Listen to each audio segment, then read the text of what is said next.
Hello నమస్తే viewers, మా channel ఇంకెవరైనా సబ్స్క్రైబ్ చేసుకోకుండా ఉన్నట్టయితే సబ్స్క్రైబ్ చేసుకొని బెల్ ఐకాన్ ట్యాప్ చేయండి.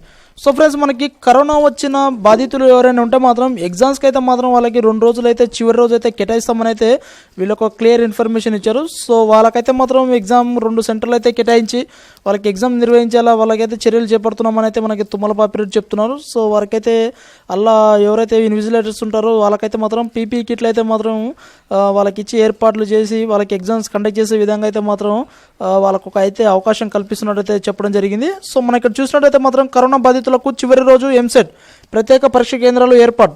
కరోనా పాజిటివ్ ఉన్న విద్యార్థులకు ఎంసెట్ ఇతర ప్రవేశ పరీక్ష రాసేందుకు ప్రత్యేక పరీక్ష కేంద్రాలు ఏర్పాటు చేయనున్నారు. ఎంసెట్ ఇంజనీరింగ్ 4 రోజులు, అగ్రికల్చర్ విభాగంలో 3 రోజుల పాటు జరగనున్న ఎగ్జామ్స్కి పాజిటివ్ విద్యార్థులు ఉంటే వారికి చివరి రోజు పరీక్ష రాసే అవకాశం ఇస్తారు. ఈ మేరకు రాష్ట్ర ఉన్నత విద్యా మండలి నిర్ణయం తీసుకుంది. ఈ విద్యార్థుల సంఖ్యను బట్టి చివరి రోజు వారికి 1-2 ప్రత్యేక పరీక్ష కేంద్రాలను కేటాయిస్తారు. వారందరూ అక్కడ పరీక్ష రాయాలి. అందుకు ముందుగా విద్యార్థులకు ఆన్లైన్లో దరఖాస్తు చేసుకోవాల్సి ఉంటుంది. ఉన్నత విద్యా మండలి చైర్మన్ తుమ్మల పాపిరెడ్డి చెప్పారు.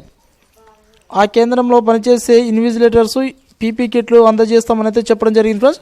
సో ఎవరైతే వాళ్ళకి కరోనా పాజిటివ్ ఉందో సో వాళ్ళైతే మాత్రం ఆన్లైన్లో వాళ్ళు మెన్షన్ చేయవలసి ఉంటుంది. సో వాళ్ళు మెన్షన్ చేసిన విద్యార్థులకైతే మాత్రం వాళ్ళకి సపరేట్గా 2-3 కేంద్రాలు అయితే వాళ్ళకి ఏర్పాటు చేయనున్నట్టయితే మనకి తుమ్మల పాపిరెడ్డి చెప్పడం జరిగింది.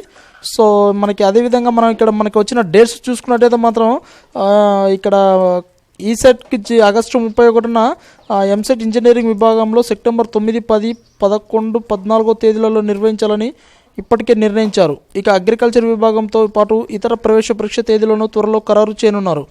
ఎంసెట్ మొత్తం 2.30 లక్షల మంది దరఖాస్తు చేసుకున్నారు. ఇంజనీరింగ్కు తెలంగాణ ఒక విడతకు 15,000 మంది, ఏపీలో 3,000 మందితో మాత్రమే హాజరయ్యేలా పరీక్ష కేంద్ర సంఖ్యను పెంచుతామని చైర్మన్ పాపిరెడ్డి అయితే చెప్పడం జరిగింది ఫ్రెండ్స్. సో మనకు ఈ డేట్స్ అనేది అయితే మాత్రం పక్కా ఫిక్స్గా అయితే వీళ్ళు ఇవ్వడం జరిగింది.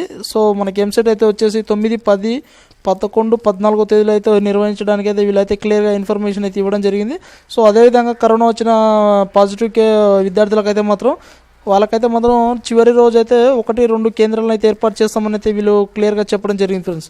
సో ఇది ఫ్రెండ్స్ మనకు వచ్చిన సమాచారం. సో ఇంకెప్పటికీ మా ఛానల్లో ఎవరైనా సబ్స్క్రైబ్ చేసుకోకున్నట్టయితే సబ్స్క్రైబ్ చేసుకొని బెల్ ఐకాన్ ట్యాప్ చేయండి. వీలైనంత సమాచారం మీకు చేకూరాలని నేను ప్రయత్నం చేస్తాను. Thank you.